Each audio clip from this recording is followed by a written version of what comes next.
பாஜகவை பொறுத்த மட்டும் மாநில எலெக்ஷன்ஸில் வின் பண்ணிட்டு ஒரு உற்சாகத்தோடு வராங்க. ஹரியானாவில் வின் பண்ணாங்க, மகாராஷ்டிராவில் வின் பண்ணாங்க. காங்கிரஸும் ஒரு ஜார்க்கண்டில் ஒரு கூட்டணி அரசு வின் பண்ணாங்க, காஷ்மீரில் ஒரு கூட்டணி அரசு வின் பண்ணாங்க. அவங்களும் ஒரு எலக்டோரலாக கொஞ்சம் பின்தங்கி இருந்தால் கூட ஒரு சின்ன சின்ன சந்தோஷத்தோட தான் அவங்களும் வராங்க. ஏஏபியை பொறுத்த மட்டும் அவங்களுக்கு பஞ்சாபில் மட்டுமே ஆட்சியில் இருக்காங்க. ஸோ அவங்கள பொறுத்த மட்டும் இங்கே மீண்டும் ஆட்சிக்கு வரணுன்றது அவங்களுடைய பெரிய ஒரு கனவாக இருக்குது.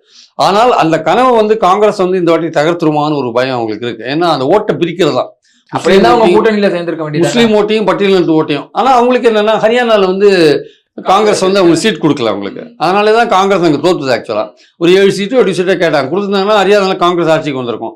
அங்க கொடுக்காத காலவாரி விட்டாங்க. ஸோ இங்க முதலே சொல்லிட்டாங்க, எங்களுக்கும் காங்கிரஸுக்கும் எந்த உறவும் கிடையாது, அங்கே தனியாக நிற்க போறோன்ட்டு. அது எவ்வளோ தூரம் ஏஏபி அஃபெக்ட் பண்ண போகிறதுன்றதை நம்ம எலெக்ஷன்ஸ்லாம் பார்க்க முடியும். ஏஏபியோட ஓட்டுக்களில் ஒரு 10% இழுத்தா கூட அவங்களுக்கு ஒரு 20 சீட் குறைஞ்சிரும். அது மாதிரி இருக்குது நிலைமை.